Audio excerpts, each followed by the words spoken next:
I'm the French-Canadian sensation from the official GonnaGeek.com podcast, a proud member of the Gonna Geek Network, just like the one you're listening to now. The opinions expressed are those of each individual. Check out all other geeky podcasts at GonnaGeekNetwork.com and get ready, because geekiness begins in 3, 2, 1.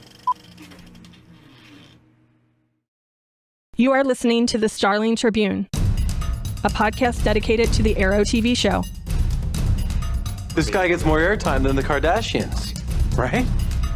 This podcast is not produced or maintained by the CW, Warner Brothers Television, CTV, or DC Comics.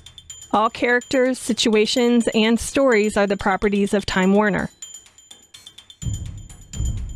I am the Oracle, and this is your Tribune. Welcome back to the Starling Tribune. I am Stargate Pioneer. People that don't like me tend to call me Starpie. My friends call me SP. Excuse me. And your reporters for this 14th episode of Season 4 of the Starling Tribune are Chris. Maybe less glitter. And Neil. It's enough to bring the house down. Almost. And my quote for the evening is, "Oh, I knew we should have had Slade Wilson do the party planning." This podcast is recorded on Thursday, February 18th, 2016. Live on the Blub streaming service. I can't wait for the Venture Brothers to come back. Okay, we are just a few guys that discuss the TV show Arrow. Just a little reminder that I am by no means in any shape or form a comic expert. I'm really a sci-fi guy. Go Star Wars! But just a little reminder that I am catching up to the comic lore because I'm actually starting to read comics and to great folks like Chris. I heart comics. And Neil. Are we going to talk Rebirth? Can we? Please, can we? Rebirth? I don't even know what that is. Not yet, but you will. Okay, You will, I'm excited. Okay. During this podcast, we'll be talking about what happened in episode 14 of season 4 of the CW television show Arrow, as well as news, articles, and announcements that have dropped in the past and that will impact future episodes. It will contain spoilers. So at that point, consider yourself warned, but we try to be light and we don't really like really spoil stuff. We don't show you screenshots of stuff or anything. We just talk about the news.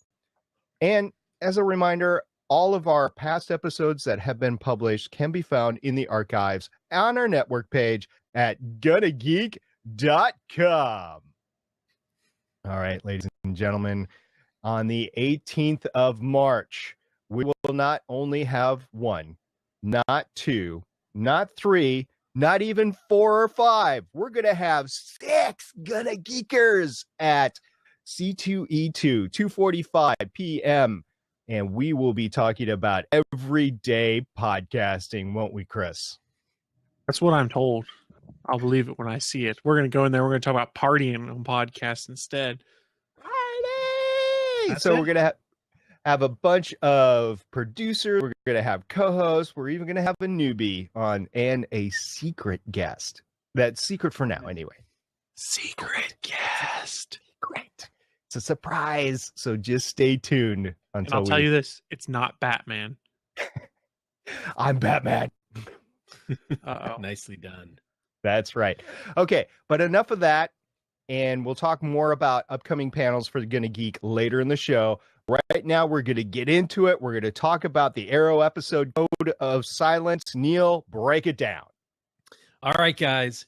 This week, Season 4, Episode 14 of the CW television show Arrow, titled Code of Silence. Air date, Wednesday, February 17th, 2016. The director, we've talked about this, James Bam Bam Bamford. It's awesome. We've talked a lot about James Bamford on this show, the longtime stunt and fight coordinator for this show that has really taken the fight and the stunts to the next level. This is his second episode directing Arrow, and it's awesome. Writers, they broke out the big guns. So again, another way of telling us how important this is.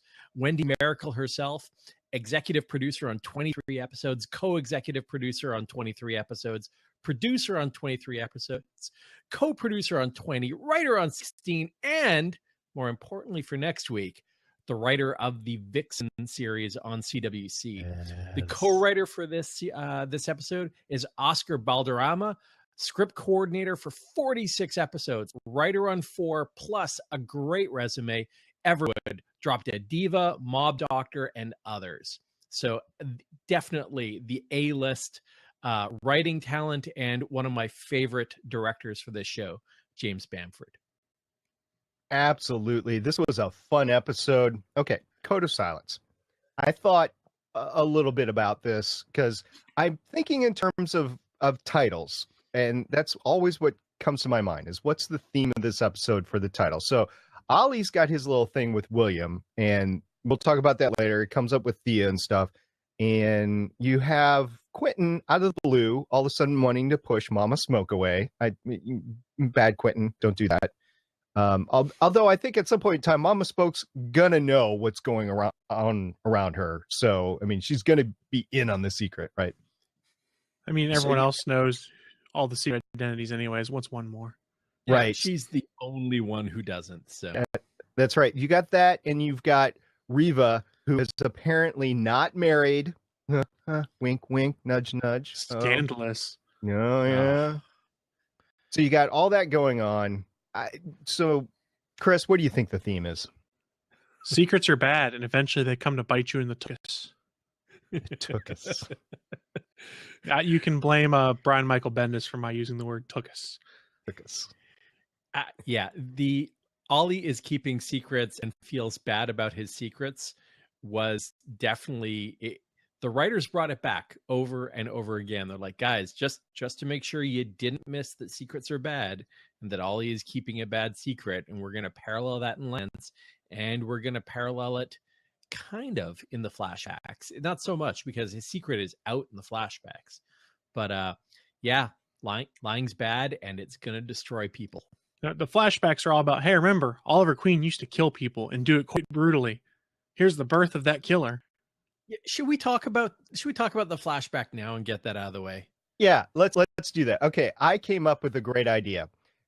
The reason why Conklin is dead is the dude needed to slap more water. If he would have slapped more water, he would not be dead right now.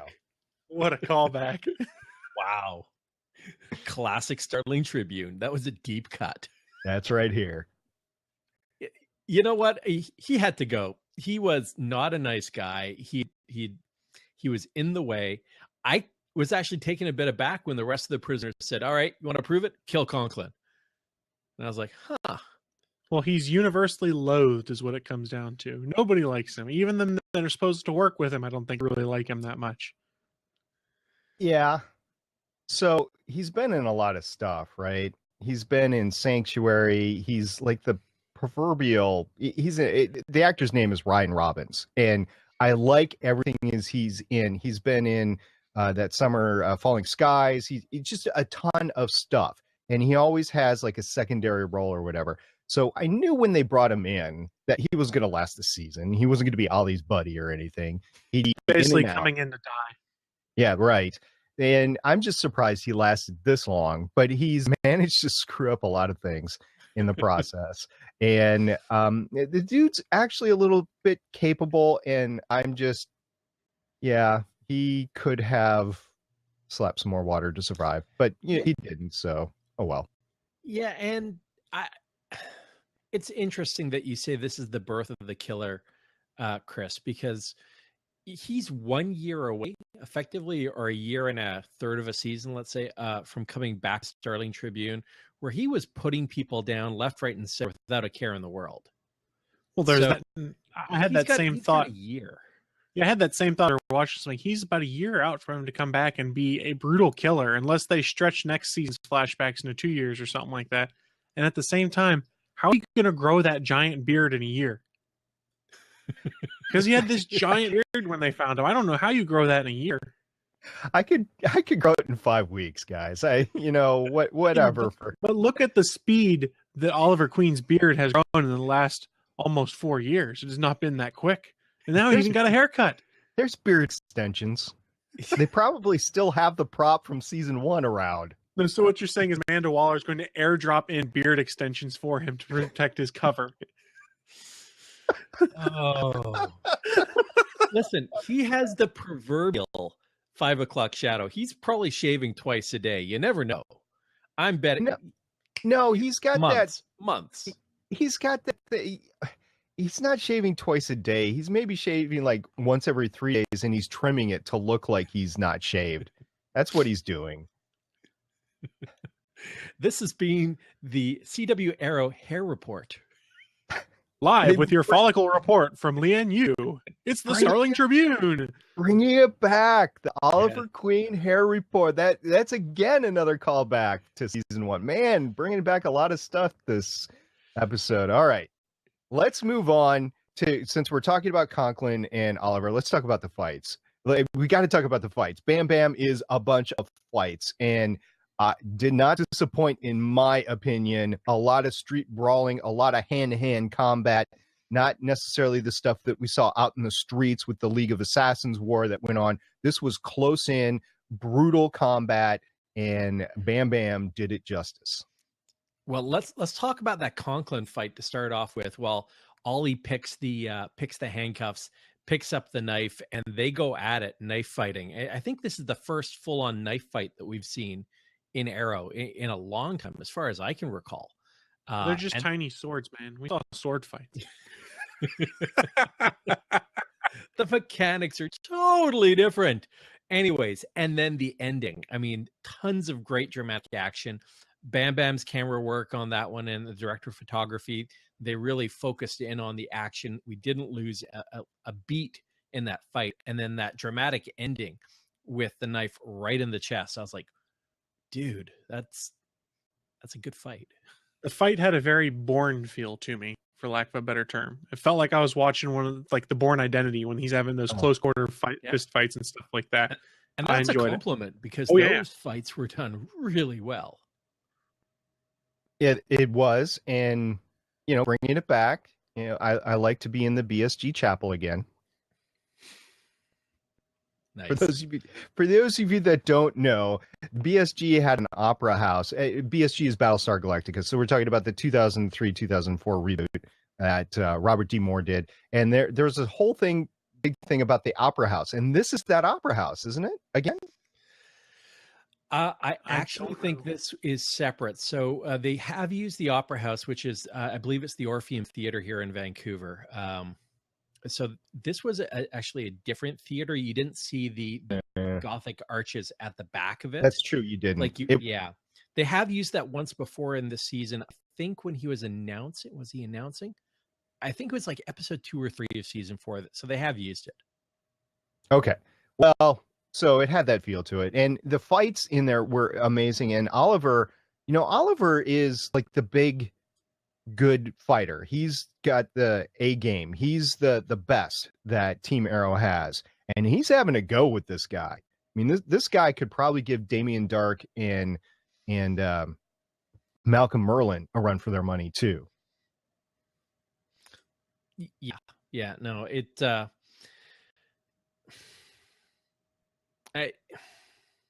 Malcolm's evil. This guy's a different kind of evil. I don't know. Let's talk about Malcolm for a sec, because I did not expect to see him show up with Hive. I did not expect him to just be around the table. It's like, all right, the League of Assassins is no more. He didn't have to regroup. He didn't have to, figure out how to consolidate a power base. Bam, he's at the table with the evil League of Evil. Hive has added to their power base, because you got to think Ra's al Ghul still has connections. He still has people that maybe don't know that the League is disbanded. And he starts by giving up a really important piece to this whole Star City puzzle. The question I would have is he truly part of Hive, or is he just playing them for future gain? I mean, we know he's obviously part of them in enough that he gave them the keys to the kingdom with Oliver. He said, hey, his weakness is his son. He didn't say he was the Green Arrow, so he's still got that in reserve. But is he truly a part of Hive, or is he just biding his time for another opportunity to get back in power again? Are we going to see Malcolm Merlin become the leader of Hive at the end of this season? Oh, It depends Maybe. how many people Damien Dark kills on teleconferences, really. Yeah, that's true. Well, see, I that's why mean, he but- brought in him. He knew. He's like, okay, I'm gonna get rid of some guys. I'm preparing for the culling, and yeah, I'll just bring Malcolm in to be a temporary replacement until I can find somebody else better. That's all. I'm kind of riffing on how he became the leader of the League of Assassins, but he kind of sits on the periphery, lets his evil plan come into work, and then picks up the pieces and takes over. And I could see something like that, happening with Hive. Now, I think it's a lot tougher because Damien's a tougher foe, but he'll let someone else kill him and then pick up the pieces. It's funny that you say that, Chris, because that's been his MO as well. Got to take out Ra's, going to let Ollie kill him. He lets other people do the big events. So he's going to let Ollie kill Damien. And he still has what's his name in his back pocket that he resurrected from ashes. Vandal Savage. Yes, he still has Vandal Savage in his back pocket. So the dude's still got connections. He's still got cards Literally to play. in his back pocket. That's probably where he's keeping the ashes. Gonna pull it out at the appropriate time, throw it in some water. I mean, but if you're Malcolm Merlin at this point, and you gave up the fact that Oliver Queen's son is his biggest weakness, and you're waiting for Hive to take action there, what happens when that doesn't work? And you've been sitting on the fact that, hey, Oliver Queen's also the Green Arrow, and you go and tell that to Damien Dark. He's gonna be like, well, why the hell did you not tell me this to begin with? Maybe. I still have the impression, especially after what happens at the beginning of this episode, that they know that Oliver is the Green Arrow. No. Well, I don't. I think at the end of this episode, you might be able to get that impression based off his confrontation with Reva. He pretty much gave up the ghost. Well, Oliver's got that spastic colon, so he's All right, I'm still holding with the fact that they don't know that he's the Green Arrow, that he thought he was being super witty with, and again, that was my quote at the beginning of the show, talking about bringing the house down. It's like, oh, come on, Ollie, like don't. It's like poking the hornet's nest. Just, I know you like it, but you really shouldn't. See, that's what I think. Reva knows. She's not stupid. She's probably the smartest one in the room. Now, well, okay, let's agree to disagree on that point. Let's see if it comes back later. Okay, that's fine. Yes. A lot of the stuff does.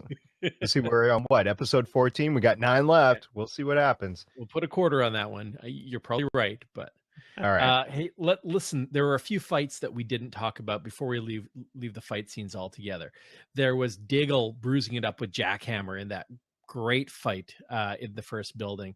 There was Team Arrow versus the Demolition Team, and what really caught my eye was that multi-level shot where you're looking past Thea and Laurel down to the first level. I was just like, damn, that's great camera work. Well, it was 3 levels, right? So it was through the elevator or dock or whatever that's up 2 stories, and then 1 story down across the warehouse, you had a fight going on, and then down on the ground floor. That's right. There was action going on. So it was wonderful choreography. I really enjoyed. It just brings back to that multiple scene a couple seasons ago where you had Nyssa and Malcolm and Oliver, and you had 3 different fights going on in 3 different areas. The same thing, shot a completely different way, but more spectacular even maybe. So it was really cool. Bam Bam, you're doing a great job. Yeah, and this one, again, all 3 fights have to be choreographed together but not beside each other. So those actors can't, and the stunt people can't see each other. They just have to know when those fights are going on above and below them. So that's right. Awesome. I was thinking there could be some CGI work where they're splicing the scenes together on the different levels or whatever, but that costs money, and this show does not cost a lot of money to make. So they probably did this real time. You're right. Yeah. I don't know for sure, but that's just my guess. And let's not forget that James Bamford has also been stunt coordinator as well. So we had that giant motorcycle leap at the beginning over the intersection. We had lots of running through the falling debris of boulders and collapsing walls, first with Captain Lance and Ollie getting out of the building, and then with Thea running out of the building as well. We had that really nice slide under the table. So in combination with the great fight choreography, the stunt team really brought it on this one as well. I got something to say about Thea. So she's running through the building trying to get out, the same as the Lances earlier, right? So she gets out of the building, jumps through a window on the ground floor, and then just turns around and watches the building fall down. Girl, run away. That building could be coming down on you, and you don't want to breathe in that crap either. That'll give you cancer, as the people from New York know. So get away. Just don't stand there and watch the freaking building come down. Doesn't she remember the Will Ferrell song from the VMAs or the MTV Music or Video Awards, whatever it was? Cool guys don't look at explosions. You don't look at it, just keep going. Just keep going. Exactly. Right. All right. Great stuff, though. I did enjoy it. It was captivating. I tried to, again, I found myself trying to multitask and do multiple things at once. You just get a little busy around the house from time to time. Nope. Had to watch this one. Had your full attention. Totally. Hey, okay. Let's talk about Ollie and how he's dealing with justifying the fact that he's continuing to lie and how much it's impacting him. And I think he should know better by now. Right. I think yes, the character should open up. He has to know that he can trust these people, and yet he still continues to try to justify it. And then Thea comes out and supports his approach. I mean, I don't get it. No, I'm confused. Nothing good came from Oliver keeping a secret. I know he's trying to be honorable and he's trying to respect the mother. I get that sort of thing, but you don't hide something like that from your soon-to-be spouse. You tell all. Your spouse tells all, except for little surprises for each other, that sort of thing. But you tell everything. Otherwise, your relationship is doomed. It's doomed. And as we know, it is doomed here because, yes, Oliver and Laura will be getting together by the time the show is canned. I'm just saying, it's going to happen. Take that, Chris. I quit when that happens. Mark my words, I quit when that happens. I'll just go to a Flash-only guy. I'm sure they'll take me on the Crimson Comet. Don't be a hater. Yeah, the next time they release an episode, which I talked to Haley, and again, she said it will be soon. Anyway, Chris, you were going to say something about Oliver keeping it in. So going back to Oliver keeping it secret, I understand why he's doing it, because he thinks he's doing the right thing, because baby mama kind of forced his hand there. If you want to know your son, you can't tell anyone. When that happened, though, he should be like, look, I'm getting married. I have to tell my fiance. I can't keep this kind of secret from her. It's going to ruin things. But at that point in time, I think he's just kind of in shock, factor in the fact the whole Vandal Savage was happening at the same time. He just didn't really think about it. Now he's got to live with those consequences. And Thea's just kind of backing up her big brother. I mean, do I think she really thinks it's the best idea? No, but she kind of realizes he has no choice at that point in time. And hopefully she stands by him when all the poo hits the fan next week. I think he probably should have taken a step back when he realized, okay, Malcolm knows about William, which is not a good thing. Thea found out and she was on our side. I'm in the middle of a political campaign against the leader of Hive. They're going to be digging into the back. This is going to come out whether you like it or not. Right. So I see the allure of trying to keep a secret on the side like this, because you don't want to impact their lives by what you're doing, based on the fact that of past regret, trying to fix something that his mom did, that sort of thing. But look, it is what it is. You're going to have to deal with it. Somebody is going to find out at some time, because if he is successful in becoming mayor, that sort of stuff it's not hush hush. The reporters start thinking, Oliver has been taking a lot of overnight trips. Where exactly is he going? Because he's got business to do here in town. Same notion that people should realize that he always disappears from these hours at night and there's a costume vigilante running around. But nobody really seems to realize that either. Because plot. Yeah, we've established on the Starling Tribune that everybody in the city knows that Oliver Queen is the Arrow, the Vigilante, the Hood, the Green Arrow, except for Quentin Lance. And now Quentin Lance knows, so everybody knows. Except Mama Smoke. Except Mama Smoke. She's the new Quentin. Not yet. And can we call Quentin Detective or Captain Pooh Bear now? Captain Pooh Bear. Right. Well, I don't think he would mind because of who the actor is really dating in real life. So I think he'll take that. She might call him Pooh Bear. I mean, this might Aw. be something from his personal life that's making That's its way onto the set. Hey, speaking of Felicity as well, though, and Felicity's mom, she is probably going to walk again thanks to Curtis. No, thanks to terrific Curtis. Mr. Terrific Curtis. You're There was no terrific. mystery. It's Curtis, you're terrific. That's the no mystery yet. Yeah. That's awesome. We called it too. Like Curtis is going to do it, or Ray is going to do it when he gets back from Legends of Tomorrow. And I'm glad that Curtis is doing this, and hopefully we'll see Felicity walk by the end of the year. And so she's in the limo at the gravesite, no wheelchair, could be in the trunk, but I think she's walking on her own by that point. So I tend to agree with Starsaver _222. It seemed like a bit of a cop out this soon. Oh, I've got a magic solution after 3 episodes. You're going to walk again. And I'm sitting here, I'm kind of like, because if you go back and look at some things, Oracle, Barbara Gordon, never really got the ability to walk again. It was teased a whole bunch of times. For it to only be 3 episodes, I'm like, man, that was really fast. There's going to be more of a, we got to figure something out. There's going to be some big plot to make this happen. He's like, hey, look what I've been working on. And I was like, She's not the Oracle. She's Overwatch. There's a oh, I know. difference. I'm using that as Yeah. a parallel, though. No, But it's I not. think that's the reason. It was an interesting arc, but I think more and more they're going to try to break from the classic bat roots that this show has, and I think it makes its way back in from time to time. But they probably made a commitment to the storyline, but like, yeah, but this isn't Batman, so let's solve it. Okay, so she's going to have a biostimulator implanted in her body. Please don't. Please don't. What Please else don't. can you do with a biostimulator? Oh, no. I'll just leave that on the... We got to at least mention it. Come Oh, on. no. If you're listening, ask your parents. There are many uses to the biostimulator. Okay, so let's move on. Neil, what else we got? Let's move on to Laurel. So Laurel had a lot of action and some dramatic scenes again when Rosie is firing the super nail gun at her and her face gets sliced open. But as usual, we can't talk Laurel without coming back to Chris. So Chris, scale of 1 to 10, how annoying did you find Laurel? Because I think she had a great episode. So she saved Papa Lance, which is always a good thing in my book. Anytime you can save Papa Lance. But, I looked at my girlfriend that goes on when she saved him and the building was falling down. I went, I'd be willing to sacrifice Quentin if it meant that Laurel died.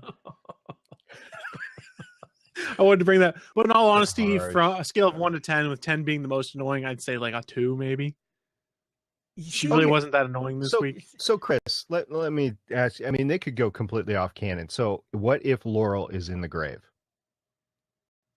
You gonna feel bad about telling that she's I'm not going to feel bad about it at all. I mean, but I kind of get where it would make sense because she's kind of the character most on the periphery of things right now. Her only tie is her father and the fact that she's a member of the team. Everyone else has a lot more permanent ties to the team at this point in time. I think it would make for a very interesting story point for Quentin. And then returning Sarah next season if Laurel's the one that's dead. Do I think it's going to happen? Absolutely not. I'm glad you added that because I think they have, in the eyes of a lot of fans, myself included, they have rehabilitated this character. She's a stronger character this season. She has, I think, embraced the role of the Canary and of the DA. She's, actively suiting up with Team Arrow on a regular basis. She's holding her own at a lot of these fights now. It's not the Laurel from even the beginning of this season where she was still not holding her own. So I think she's a core part of the team now. She's no longer on the periphery.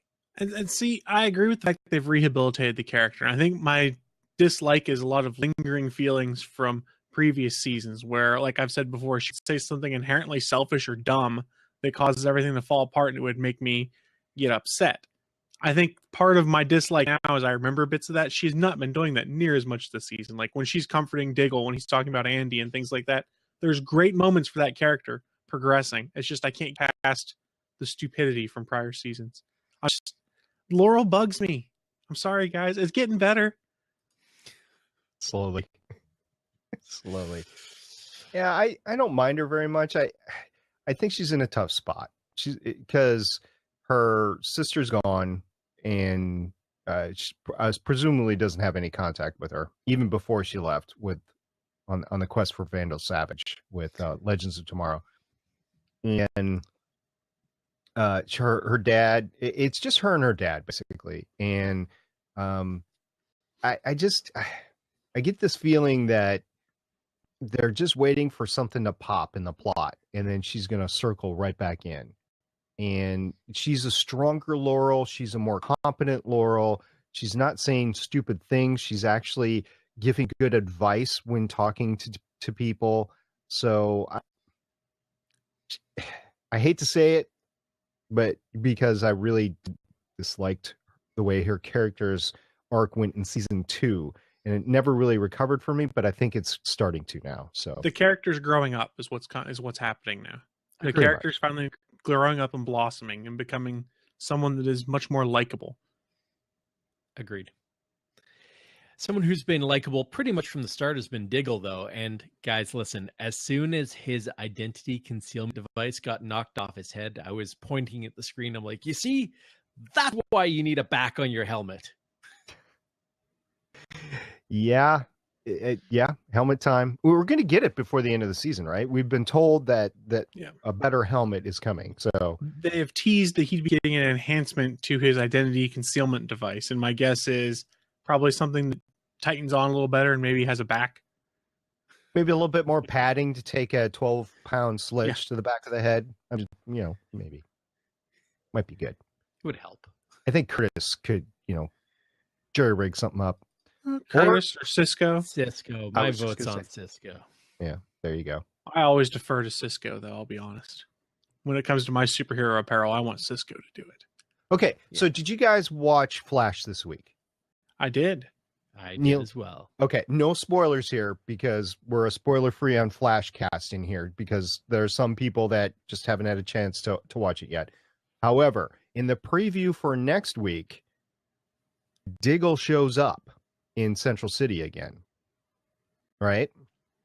So some amazing stuff is going to happen, and I think it ties into a statement that Diggle said this episode that, hey, we talked about it. I asked the question 2 weeks ago. I listened to that podcast today, as I always do. I try 2 weeks later, try to listen to the podcast. We were talking about and I asked you both specifically, so do you think that Lila is going to be the head of Argus? And we were all like, yeah, Argus is gone. We're never going to see it again. Well, guess who's in charge? Which is kind of interesting when you consider the fact that she was basically retired and is now magically in charge. She's unretired. Called back into service, I guess. No, having that nice little line of something to the effect of, hey, I'm on daddy duty because Lila's over at Argus or taking care of Argus tonight. I was like, okay. So next week's Flash definitely seems to indicate it's more of an Argus operation that Diggle is supporting in Central City. I am just happy that we get to keep Argus in the Berlanti-verse, in the Arrowverse, because that means the Argus T-shirt that I bought is still relevant. Caveat for now. Damn you, Chris! Damn you! They could still take our toys away. Yeah, they could put Lila in the grave and then goodbye Argus. No, they could.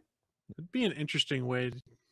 We hadn't really considered Lila in the grave not too much. Listening to you, no. Which means technically Argus is in the grave too. Then that's right. Well, it's on life support now anyway. Touche.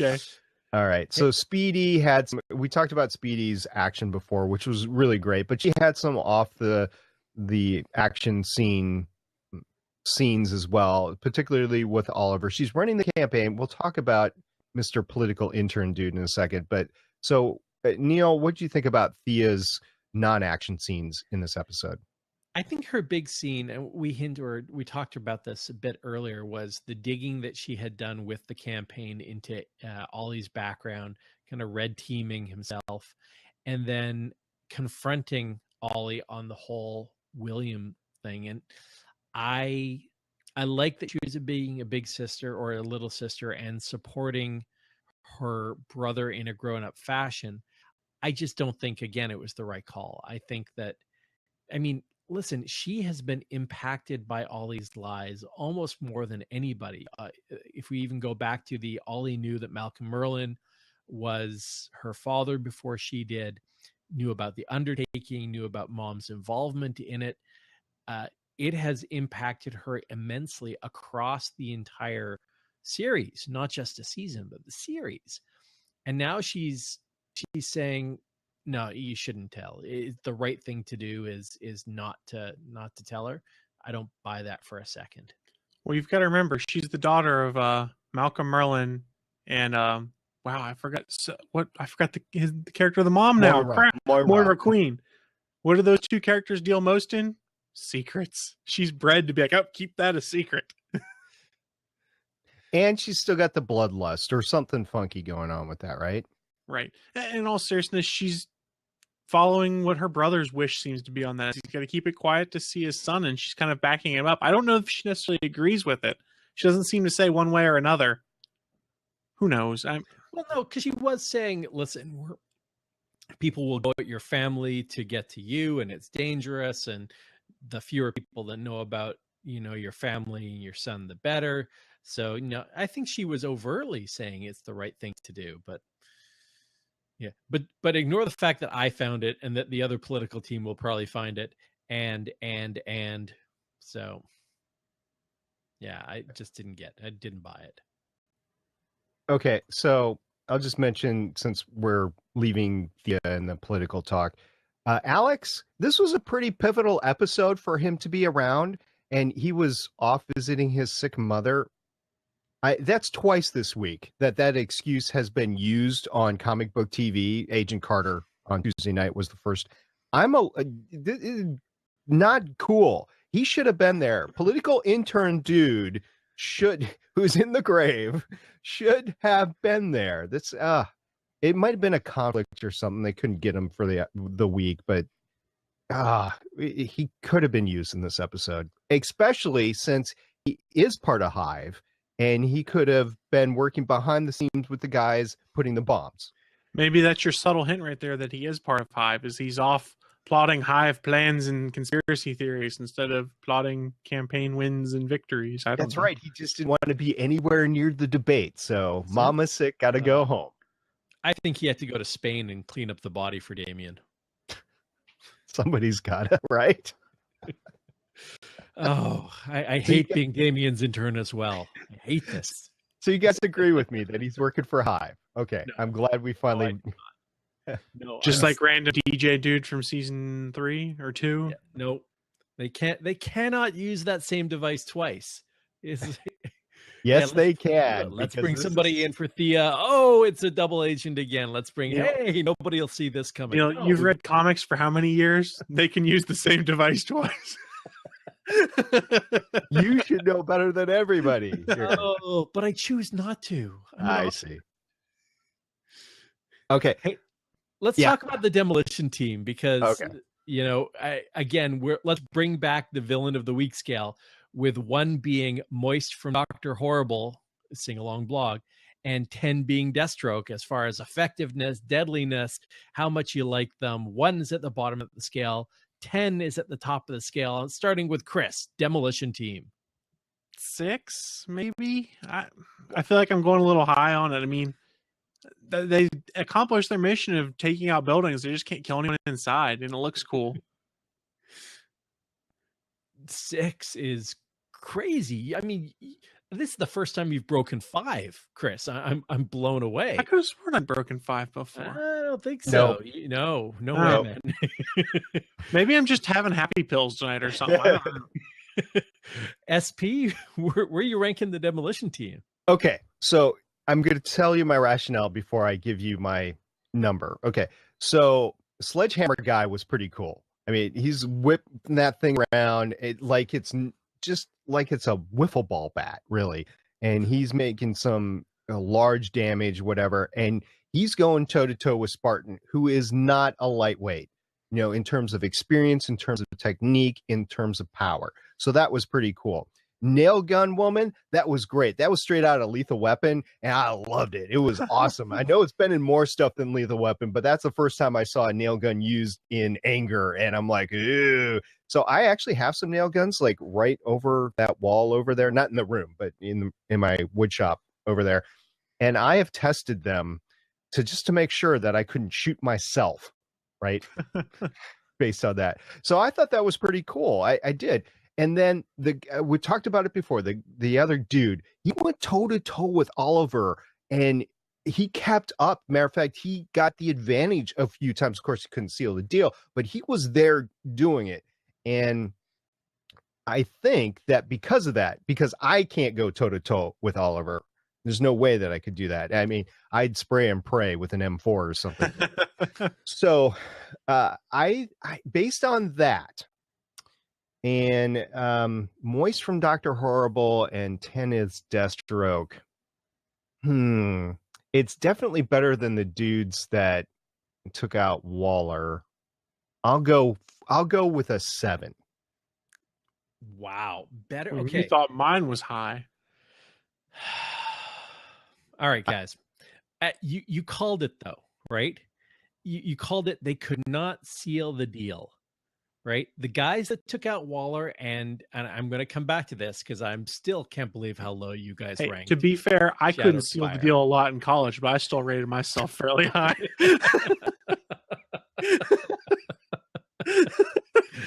And we're done. This has been. I was going for the humor. Sorry, guys. Somebody had to say it. I was thinking of it the entire time too. Everyone kept saying "seal the deal," and I'm like, the joke Star has to be made. Saver, hashtag for the episode, seal the deal. Wow, I got to say this with a straight face. I don't think I can do it. I'm gonna say it again though. So you said they couldn't seal the deal. Now, Shadow Spire could seal the deal. They took out Waller. They took out the 2 Argus agents with the eyeball on the popsicle stick. They took out how many Argus agents in the Argus building, and you guys ranked them below 5. The demolition team blows up a couple buildings. They kill 2 factory workers, and that's it. That's the body count. That's the effectiveness. I don't know. 2 buildings taken down is pretty high on my list. But they're buildings. It's not like they fought back. So I'm ranking them a 4. But they went toe to toe with Team Arrow multiple times, and struck blood. That's right. They made Laurel bleed her own blood. Nobody makes her bleed her own blood instead of somebody else's blood. Yes, because that happens. All right. I will give you that. I will give them a 5, but they are not getting past 5. So our average, we have a 6, we have a 7, we have a 5, average of 6. Chris, we're going with your score. I'm really bummed no one caught my dodgeball reference there. You can dodge a wrench. You can dodge a ball. I miss him. I miss him. Anyway, all right. So that was the thing. And then let's talk about the kidnapping. Who thought Samantha Clayton is dead? This guy. Which pains me to no end because hashtag Anna Hopkins for Captain Marvel. I believe Anna Hopkins is a wonderful actor. I want to see her on screen again, and I hope we do. But based on how this went down, I think she's dead. I still say Katie Sackhoff for Captain Marvel, but whatevs. No, in all seriousness, I think she's dead. Star Saber brought up a good point. He goes, if so, William doesn't know it. It could have been she got killed before he saw it, and they said, hey, your mom said I'm taking care of you or something like that, and made up some trick or lie. It is Damien Dark. He's a master of deceit. Besides, he's taken to a place where he gets a good date, you know? It's true. He's Oliver Queen's kid. Yeah. I mean, he knows what the ladies like. He's a queen. Nice. So is Anna Hopkins in the grave? Not Samantha Clayton.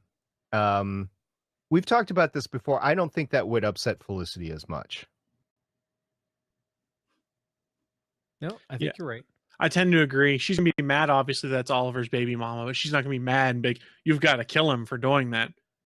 That would not be Felicity. No. So any thoughts on who's in the grave then? Are we sticking with our previous guesses on this one?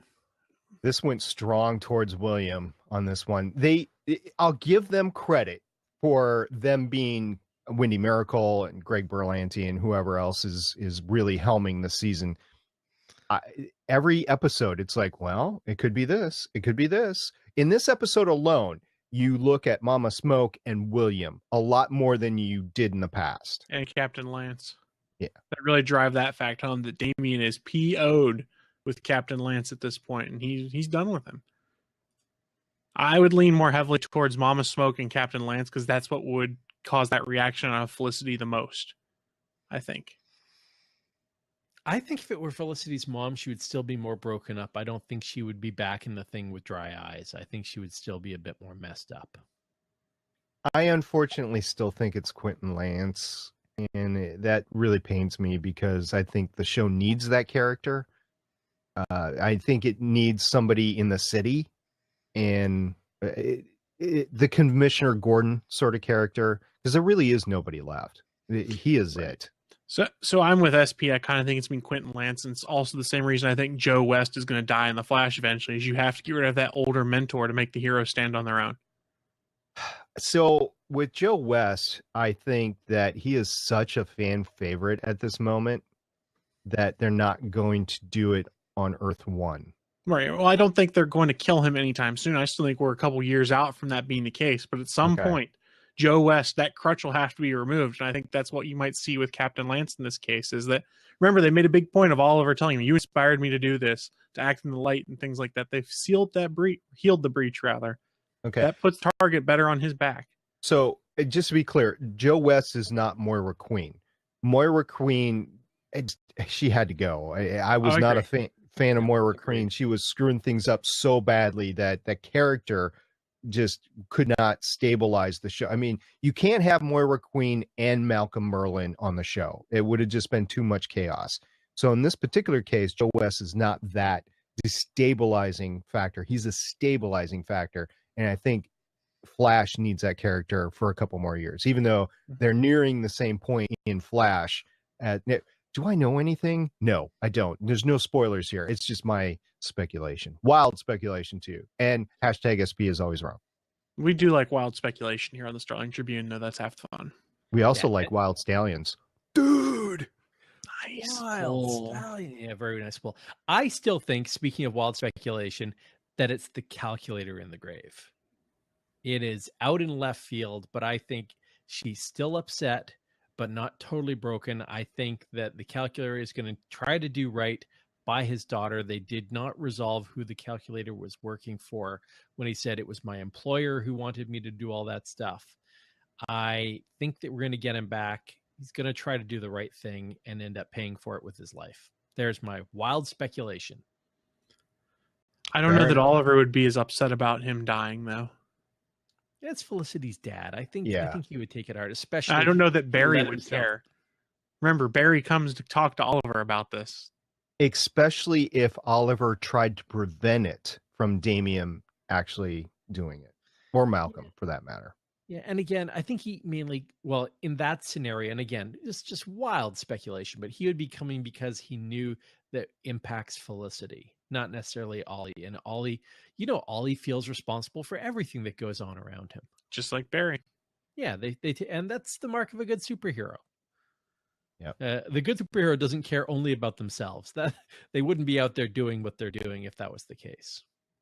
Guy Gardner disagrees. Wow. Okay, I'll give you that. But then it's Guy Gardner. So, all right. Guy Gardner's a dick. Yeah. So next week we have episode 15, and Liam Neeson is coming on board. Ollie have one set of skills, one particular set of skills. Episode's name is Taken, season 4, episode 15, air date of Wednesday, February 24th. Oliver calls his old friend Vixen for help in fighting Damien Dark, while Thea has a heart-to-heart with Malcolm Merlyn. I hope she stabs him. I loved Vixen's X-Men costume, just saying. It's classic. Directed by Gregory Smith, writers are Kito Shimizu and Brian Ford Sullivan. what an experience. Arrow has had a stabilizing factor of people that have been with the show for a while. These names keep on popping up. They have been with Arrow for a while, so they know where the show is going. They know where the show has been, and they know how to write these characters.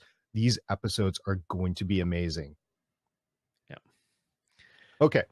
So as we do every week, we talk about the Easter eggs, the DC Easter eggs in the episode. It started out with the back checklist way back when Wing and I were doing it in episode 1, and it has evolved to the DC checklist, and now we're just talking about Easter eggs. So what do we have this week, Chris? So the first one, this is not the first time an episode of Arrow has shared the title of a Bruce Springsteen song.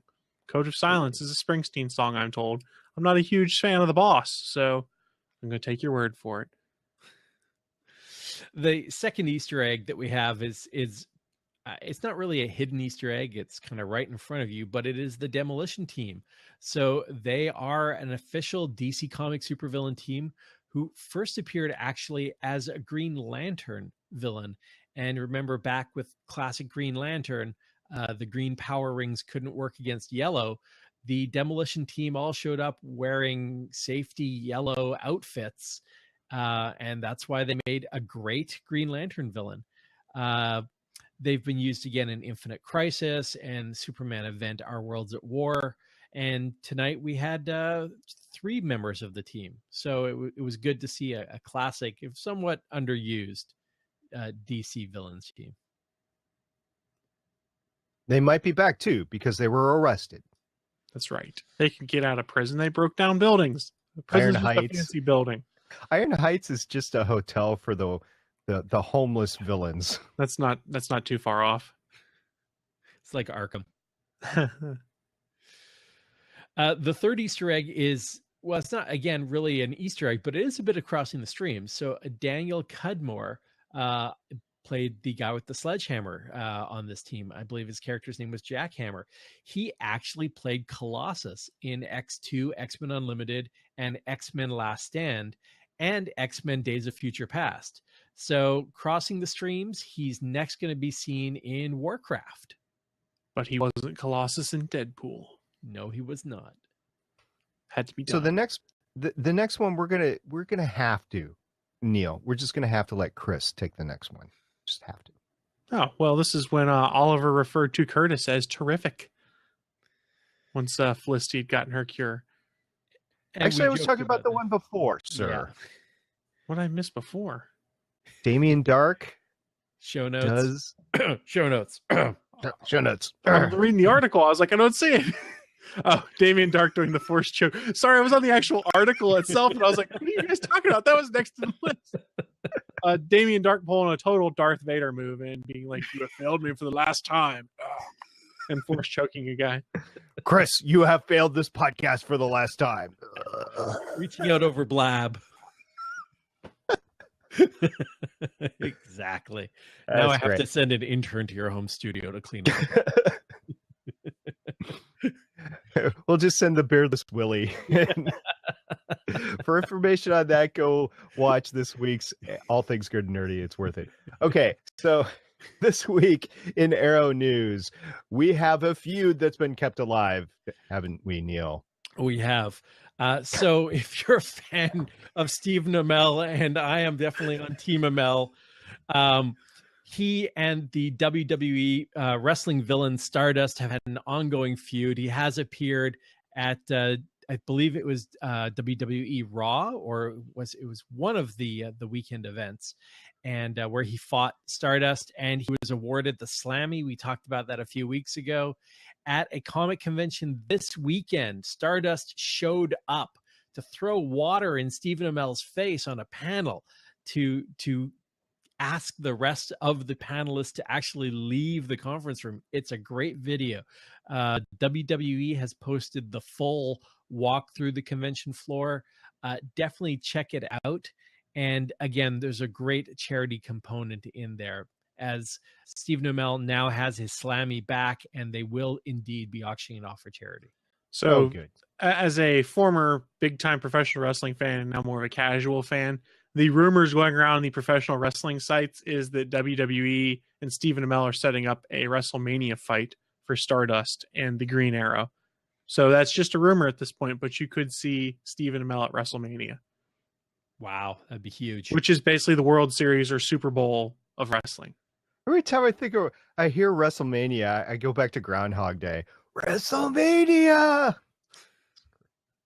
WrestleMania 17 or whatever it was back then. Okay, Chris, you take the next story, sir. So we talked about this a little bit earlier. Diggle and Layla, they're headed to Central City. They're after a certain shark acquaintance of ours, it would appear, based off the preview for next week. It would appear that Diggle is there not in his capacity as Spartan, but as Layla's man, who also works for her in Argus on occasion. I think he's there to babysit. Yeah, he's there to be Daddy Diggle.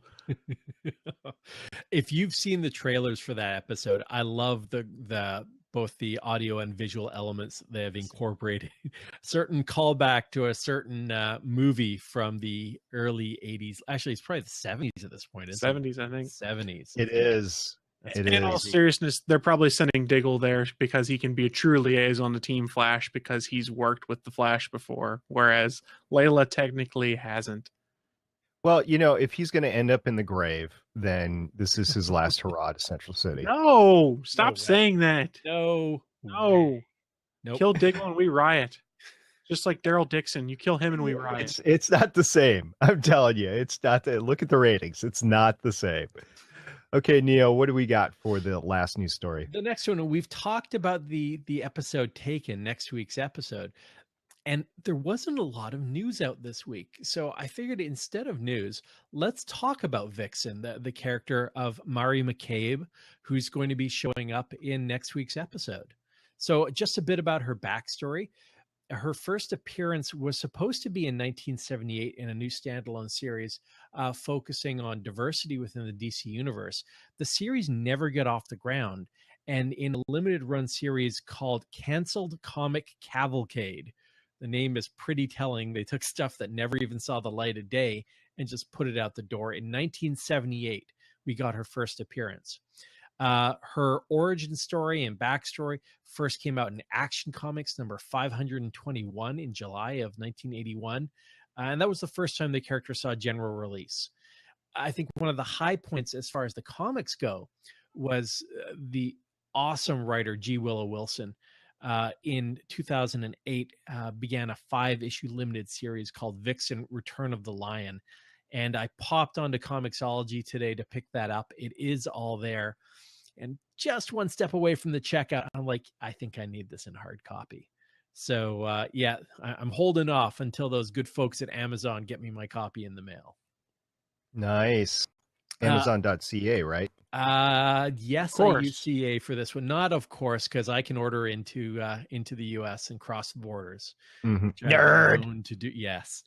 Nerd. Now, where a lot of people may be familiar with the character of Vixen, more recently, again, we talked about this. The CW Seed, their online media distribution arm, had a 6-episode limited animated series where she was incorporated into the Arrowverse. Both Stephen Amell and Grant Gustin voiced their characters in it, and it is canon. So they have both interacted with Vixen before in the Arrowverse. So I'm really curious how they're going to make reference to the animated series. Again, one of the writers for next week, Kito Shimizu, was the writer for the Vixen limited series. So that should be great. Where else you might have seen her is she was a huge part of the animated series Justice League Unlimited. And you'll see it in the show notes. There are some great best of clip reels on YouTube. So if you're not familiar with the character, definitely pop over to YouTube and check out how she was portrayed both on the CW Seed and on Justice League Unlimited. I think it'll give you a great backgrounder. As far as her power set goes, she wears a mystical amulet, which was basically created by Anansi, the African spider trickster god. And if you're a Neil Gaiman fan of both either Anansi Boys or American Gods, you'll be familiar with that mythology. But Anansi created this totem that she wears, a necklace effectively, that can convey the power of different animal creatures to her as she draws upon them. So she is a fantastic superhero. You get me excited even more to see next week. Yeah. I mean, we've got this whole William kidnap thing, and now we've got this. This is going to be great. And they'd always teased that bringing Vixen into the animated series was a first step to see how she was received along the way to bring her into the live action series. And it didn't take that long. And here we have her in season 4. So I am super pumped. It's going to be, I know a lot of people have been waiting for this episode, so it's going to be good. Yes, sir. Okay, so moving on into comic and toy news, we have Black Canary. Yeah, Black Canary dropped last week. Again, if you haven't been sticking up with Black Canary number 8 deals with the mysterious White Ninja Clan. Apparently, now again, I am not reading Black Canary in the New 52 or the Post-Convergence series, but apparently Vixen actually does make a cameo in this issue as well, which is great. But it's an off week for the core Green Lantern book or Green Arrow book this week, as well as Dark Archer. I managed to catch up with the Dark Archer webcomics this week, and they're awesome. Right. And don't forget that apparently DC is going to reboot again when the issues get to be 52. So we're talking just a few weeks away, basically, from that. Well, now they're saying it's not a reboot, but I haven't paid enough attention to see what it actually is. Yeah. So they came out today, and Jeff Johns, who is the chief creative officer at DC, who's also the lead on the Justice League book, came out and said Rebirth is not a reboot, and it never was. So Jeff Johns is taking a leave from Justice League to focus 100% on this. I believe we're around issue 49 or 50 for most of the key books, so we've got a couple months left to go, but it should be excited. It's going to be maybe some series get rebooted, some will get merged. It should be interesting, but DC's on a bit of a roll right now, and hopefully whatever they do doesn't wreck something that's starting to work. Okay. And then I have a question before we move on to the next one. So, Neil, just how many additional Pop Funkos can your house hold? Damn USP. Well, you're the one who put this story in, so Yeah. you kind of have to talk about it. Kind of have to talk about it. Yeah. I'm making room. They all live in my closet, as we've talked about before. They don't sit around the house in general. Listen, so Felicity showed up this week. I'm very glad to have my own Felicity Pop Funko. I had pre-ordered her. She has joined Team Arrow. But this week it was New York Toy Fair. So if you're a toy geek, this is like the SDCC for toy geeks, where most of the manufacturers and distributors have massive booths.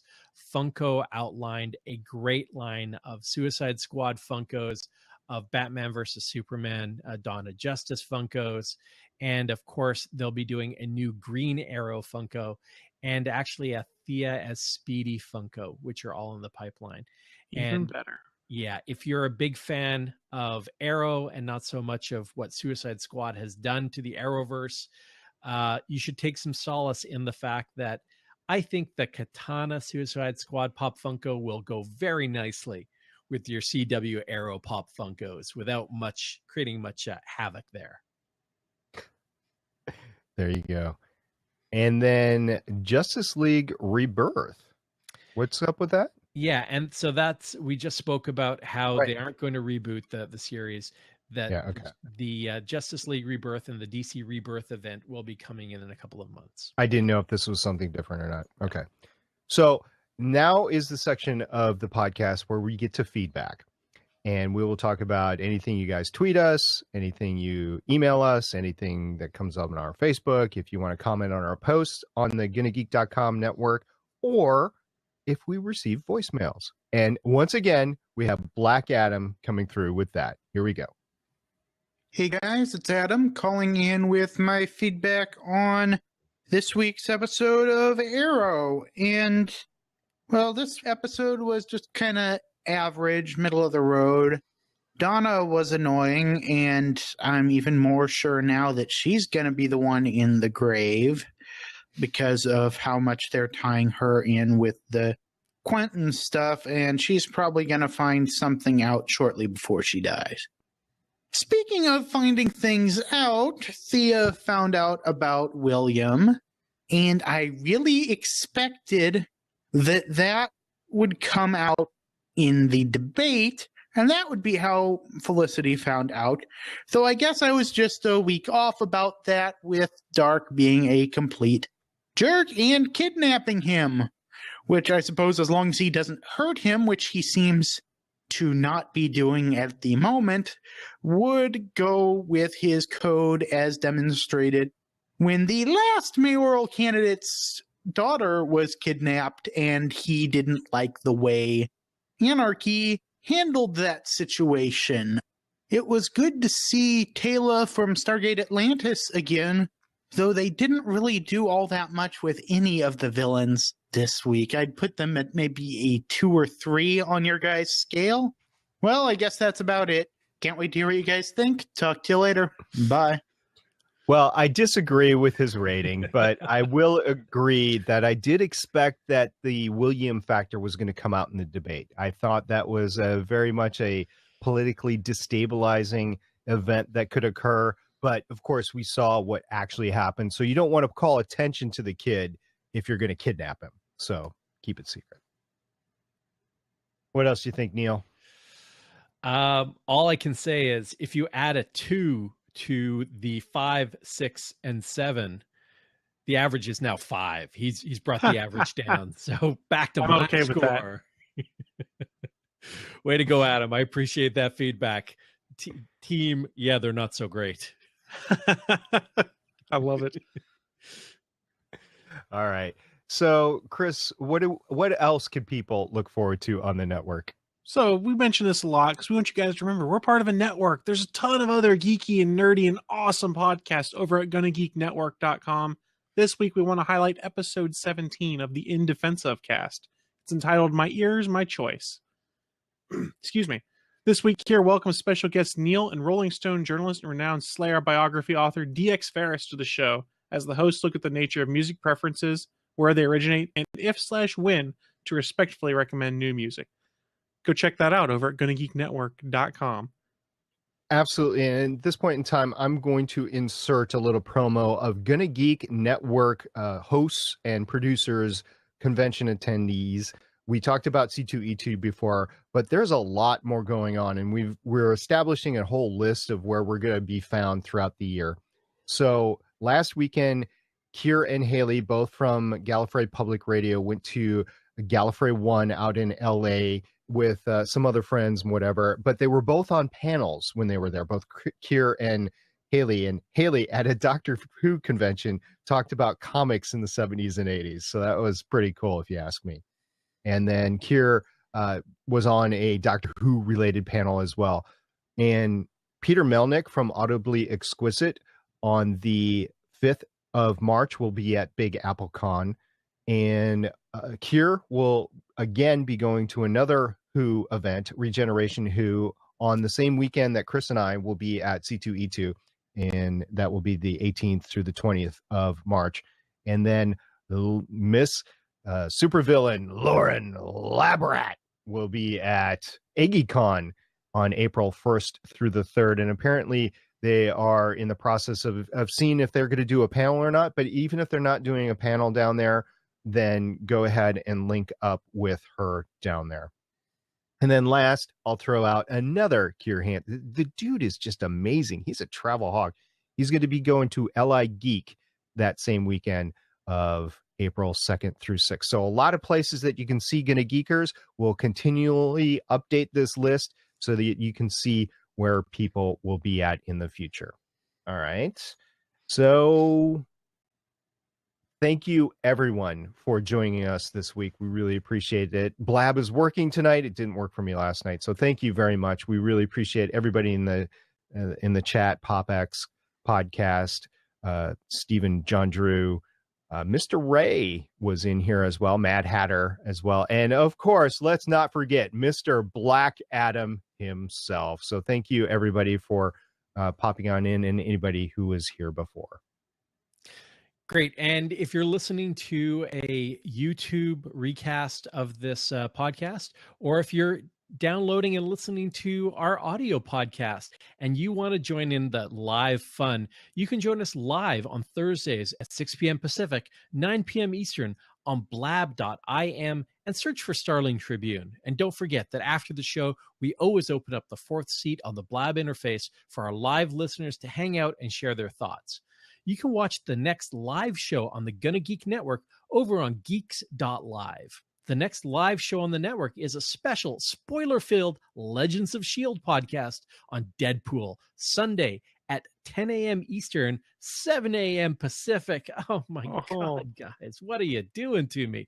Followed by the ATGN Crew's spoiler-filled take on Deadpool at Sunday at 11 a.m. Eastern. And that's all things good and nerdy with Chris. That's me. Yeah, back-to-back Deadpool episodes, ladies and gentlemen. We didn't really want to plan it that way, but it's what happened. So lots of Deadpool to be discussed on Sunday. And if you haven't seen the movie yet, you got Friday night and Saturday to go see it. Don't forget to review, rate, and subscribe us on iTunes. I can't emphasize enough how that helps other people find us. Even if they're just searching for a podcast and they open up it and they see the ratings and they see the reviews, it really does help us. And thank you to everybody that's actually reviewed us and given us a 5-star review. We really do appreciate it, more so than you might think. And don't forget, like us on Facebook. You can click on the subscribe button on the GonnaGeek.com YouTube channel. And you can always badger us on Twitter. A lot of people do. We like hearing from you guys. We like participating in the conversations. And you can catch us at Starling Tribune or any of our individual Twitters as well. That's right. And don't forget, you can find all our contact information over at GonnaGeekNetwork.com, which is also the home of all of the great podcasts that are part of the network. While you're over there, find another podcast that might tickle your nerd fancy and check out our forums. Tons of stuff going on over there. But if you want to share your thoughts with us, you can feel free to head on over to our Facebook page, send in a tweet, or give us a call at 612-888-CAVE. That's 612-888-2283. Guys, another fantastic episode, or should I say terrific. That about wraps it up for another week. Any last words before we sign off and open up the Blab interface to our live listeners? At the Chris Farrell. Hashtag beard extensions. At Stargate Pioneer. Biostimulator. And I am at Neil Isn't Witty, signing off with hashtag someone got Vadered. Oracle, I think we're done here. This was the Starling Tribune.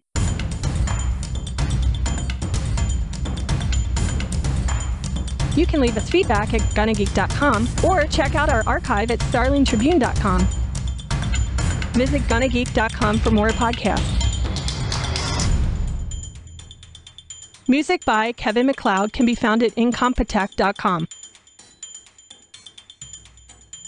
This podcast is not produced or maintained by the CW, Warner Brothers Television, CTV, or DC Comics. All characters, stories, and situations are the property of Time Warner. No infringement is intended. We will see you for the next episode of CW's Arrow.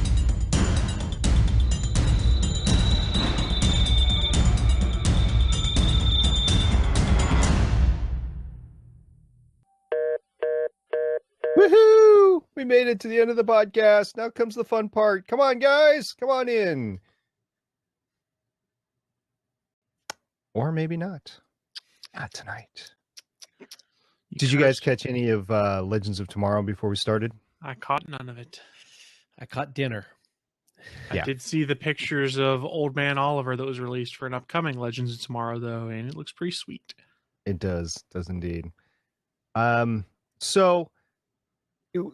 haven't had a chance to talk to you guys about this yet. Agent Carter. I've watched zero of this season. I'm a bad I nerd. know.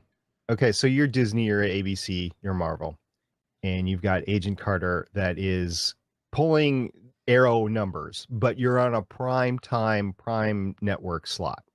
You pull it or you leave it in? I pull it because I have Mockingbird I want to do. Exactly. Yep. That's what I'm That's thinking is my going to theory, happen. Exactly. Yeah. So the gals over on Legends of S.H.I.E.L.D. last night said that they think that having not every episode, but having flashbacks in Agents of S.H.I.E.L.D. back to Agent Carter and the SSR in the beginning of Agents of S.H.I.E.L.D. might actually be doable.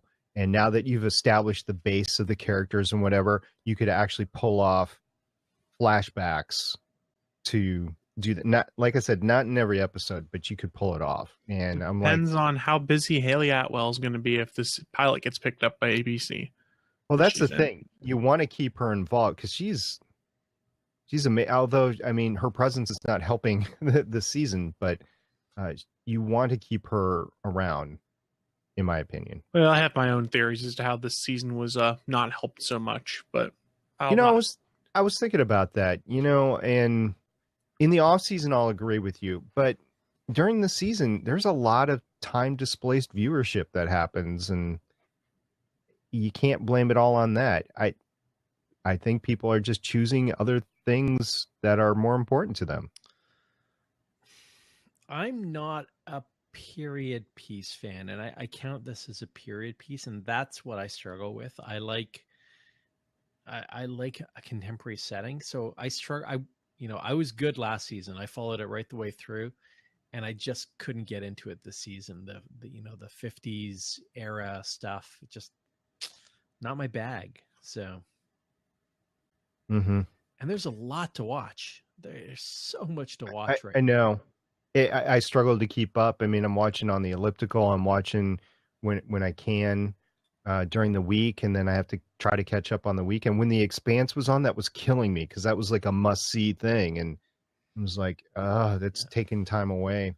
So there's a podcast I listen to called Cord Killers, and they talk about this. There's just too much good stuff out there. You can't keep on top of everything. So I've had to prune down my list some, and I'm like, okay, this sounds awesome. I just don't have time to watch this, so I won't be watching this show this season.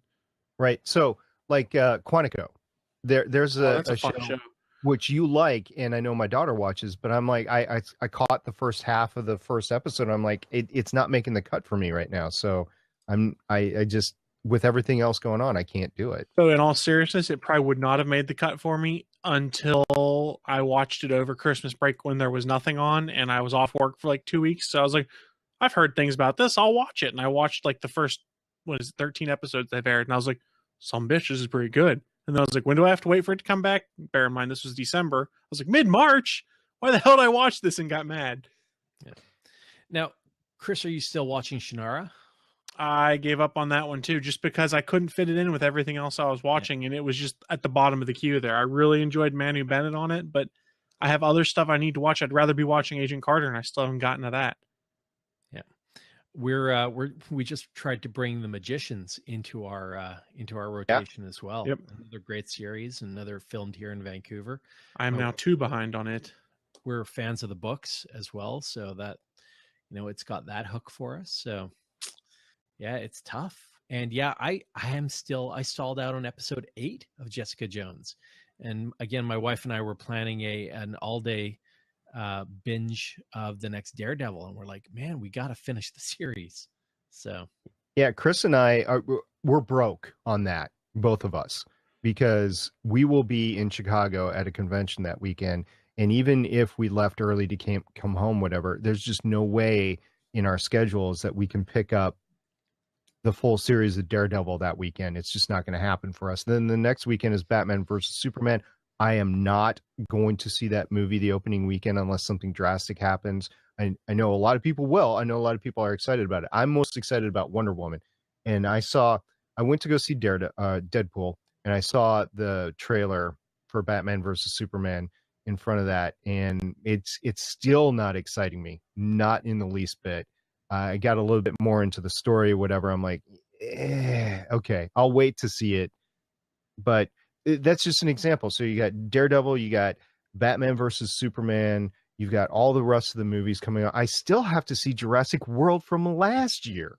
I mean, I still haven't seen that one either. I'll be honest.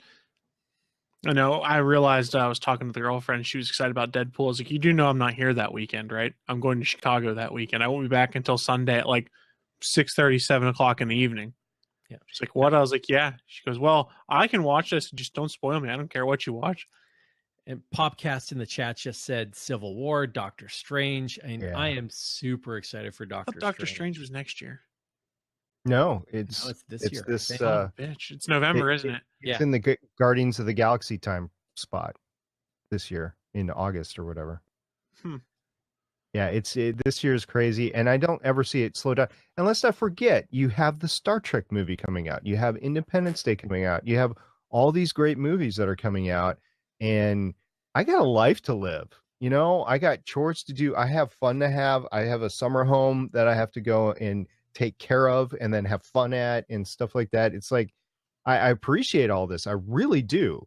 But it's starting to get to be a hassle. So I can see a show like Agent Carter just not making the cut. And if you compare it to Supergirl is getting respectable ratings, 5 to 7.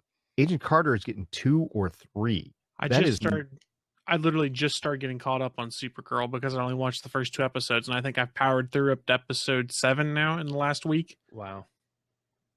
And hey, if you take a look at the stats again, Flash again in its slot this week came second in the ratings and that pushed the CW to, I think, second overall in prime time. A little show that could, man. Yeah. The only thing that beat it was NCIX. What's up? Yeah, hey guy, What's going on? How's it going, sir? It's going good, man. Yeah, you guys are kind of hitting the nail on the head pretty much in terms of like trying to be caught up on everything. We all, and I think each of you could probably speak up and say, yeah, I know exactly what you're talking about. We all have that one show, we want to watch it, but there's everything else. Yep.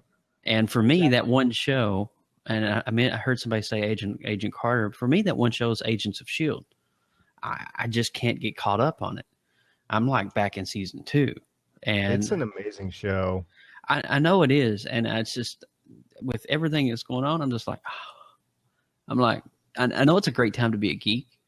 It's a great time to be podcasting about all this stuff. But at the same time, I'm like, I know. I need to breathe, you know, and especially if you're podcasting on this stuff too. Yeah.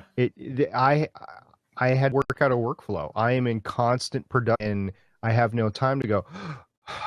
I have to work in time to pay bills. I have to work in time to pay taxes and stuff like that. Here's the real problem. It used to be you got a break during the summer. Things would go on hiatus. Now the way they do it, now it's the summer season, and you're like, oh crap! And I've got all this stuff I like to watch. It's a total first world problem. Don't get me wrong, total first world problem. But I hate it when I have to drop a show I really like because I'm like, I just can't fit it in. Yeah, I know exactly what you're talking about, man. Struggle is real. Sunday night is Walking Dead, right? Yes, sir. And Monday night is Supergirl, Scorpion, if you watch it, X-Files, Lucifer. Lucifer is great. I am so happy with that show. I didn't even start it because I knew I didn't have room for another show. I didn't even start it either. I couldn't. Sunday night is last week tonight for us around our family too. So. Yes, sir. So Biggest Loser, Castle, that's Monday night. Let's go on to Tuesday night. You have Agents of S.H.I.E.L.D. Flash. Agent Carter, Flash, The Muppets. If you're iZombie, if you're watching that. Supernatural. Ray said in the chat room the Sundays Once Upon a Time's coming back soon too. I quit on that in like season 3, I think. Did you say iZombie earlier? That's another one I haven't been able to get into. It was on my list, just didn't do it. Yeah, it's on my list. So I know a lot of people love it. I just can't get to it. Ray, I feel really bad about Once because it literally films 2 blocks from my house. I live in Storybrooke, and like I walked through a set the other day walking my dog, and like, hey guys, what you doing? Oh yeah, look at Corella's car. Okay, there you are. And it's just like I can't watch it. I can't fit it in. But I feel like I should be supporting like our local film economy. Yeah, right. Town. Wednesday night is Arrow, Supernatural. If you watch that, Backlash.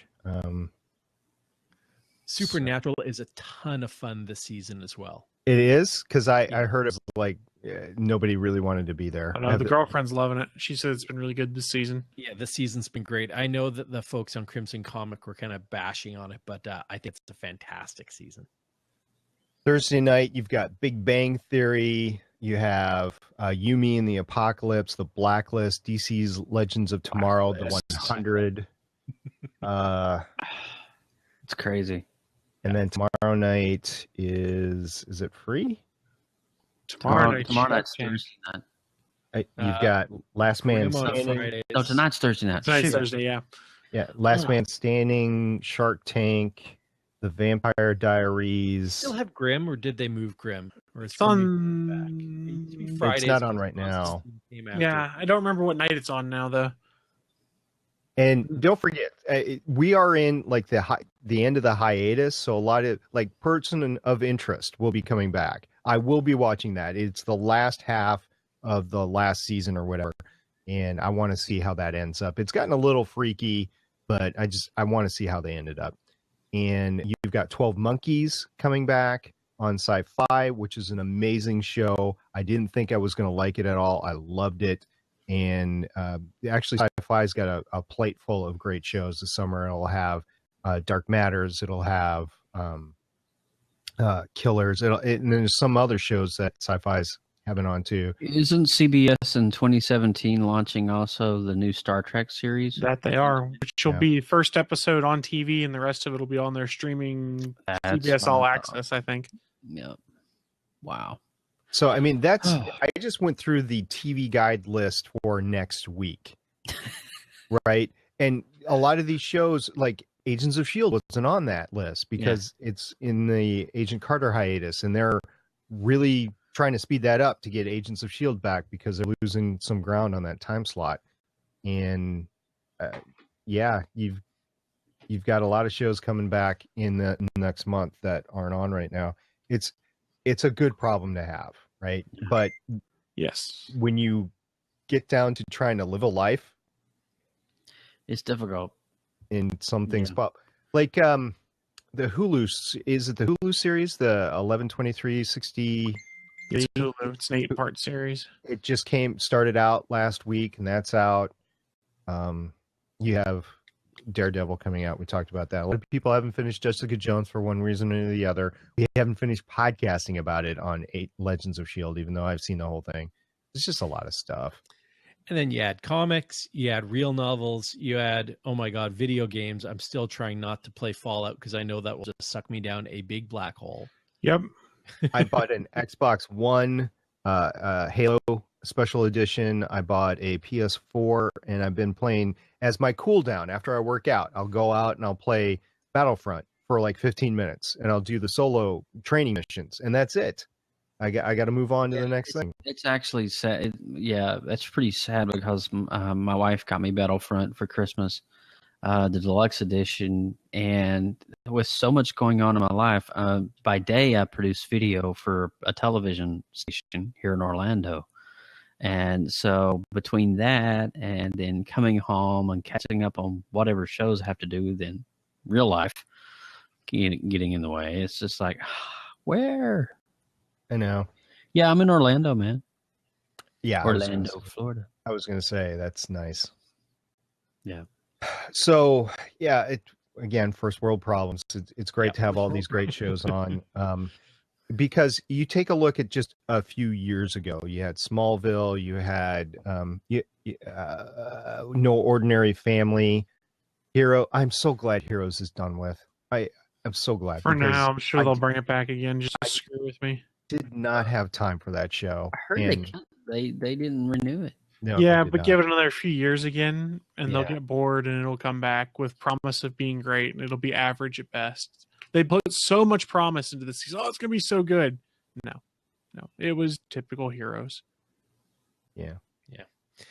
Hey guys, I am going to go and watch me some Legends of Tomorrow. So I'm going to stop recording. Guys, it was great to hang out and talk about how much geeky goodness there is. That's right. I'm sure All we'll right, figure guys. out how to watch all of it someday. That's the plan, right? I know. That's the dream. The dream is alive. All right. Night, everybody. Night. Take care. Bye-bye.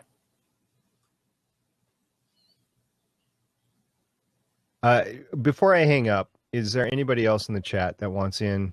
Otherwise, I'm going to hang up. Okay. I think we're good. Thanks. Good night, folks. See you next week.